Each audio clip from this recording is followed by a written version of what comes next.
এটা সাজগোজ করতে 3 দিন টাইম লাগে। সে আমার এই ধানের শীষ পড়া এটা কষ্ট মনে হয় না, এটা আমার কাছে ঈদের দিনের আনন্দের মতো আনন্দ মনে হয়। এটা আমাদের একটা জাতীয় প্রতীক, এটা গণতন্ত্র প্রতীক, দেশ নেত্রী বেগম খালেদা জিয়ার প্রতীক।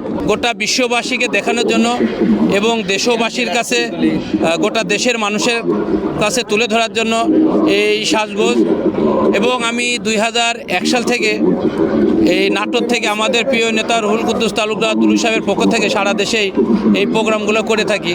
আগামীর যে বাংলাদেশ, এটা হলো শান্তির বাংলাদেশ দেখতেছে। আগামীর যে বাংলাদেশ মাদকমুক্ত বাংলাদেশ, আগামীর যে বাংলাদেশ এটা হচ্ছে দুর্নীতিমুক্ত বাংলাদেশ দেখতেছে। আগামী যে বাংলাদেশ সেটা হচ্ছে দেশের টাকা বিদেশে পাচার বিপক্ষের বাংলাদেশ।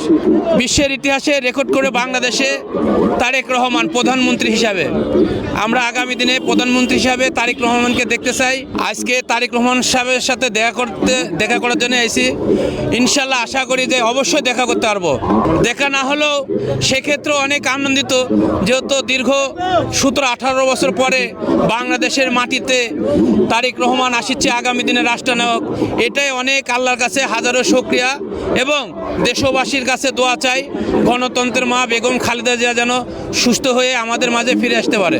পোশাক পরতে কষ্ট হয়েছে, যদি কষ্ট হয়ে থাকে তারপরে এই কষ্ট না, কারণ বিগত সরকার যে 17 বছরে যে আমাকে জেল খাটাইছে, মায়ের খাইছি, একাধিকবার জেলে গেছি, মায়ের খাইছি, তার চেয়েও অনেক আনন্দিত এই ধানের শীষ পড়াতে, তাতে কোনো কষ্ট মনে হয় না। এটা যখন সাজগোজ করি, এটা সাজগোজ করতে 3 দিন টাইম লাগে।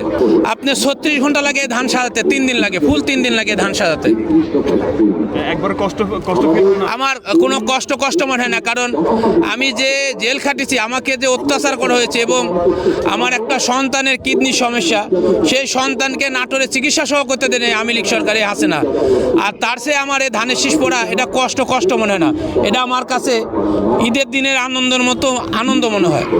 অনেক রাজনৈতিক দল বলছে বিএনপি ক্ষমতা গেলে তারা স্বৈরাচার হয়ে যাবে। কখনোই না, কারণ বিগত দিনও এই বিএনপি সরকার 3 টাইম বাংলাদেশে গণতন্ত্রের মা বেগম খালেদা 3 টাইম প্রধানমন্ত্রী ছিল। কোনোদিন বিএনপির টাইমে এরকম অরাজকতা, এরকম হচ্ছে স্বৈরাচার এবং হচ্ছে একতন্ত্র কখনো হয়নি। তখন বিএনপির টাইমেই গণতন্ত্র হয়েছে এবং বিএনপি এই বাংলাদেশে গণতন্ত্র নিয়েছে এবং আগামী দিনে দেশনায়ক তারেক রহমানের মাধ্যমে গণতন্ত্র ফিরে আসবে, এটাই আমরা নাটোরবাসী প্রত্যাশা করি আমাদের প্রিয় নেতা রুহুল কুদ্দুস তালুকদার দুলু সাহেবের পক্ষ থেকে। তারেক রহমান দেশে প্রধানমন্ত্রী হলে শিক্ষা, দুর্নীতিমুক্ত বাংলাদেশ এবং বাংলাদেশ যে বলে সোনার বাংলাদেশ, একবারে সোনার বাংলাদেশ হিসেবে আমরা আমাদের আগামী দিনে দেশনায়ক তারেক রহমানের কাছে এটাই প্রত্যাশা করি।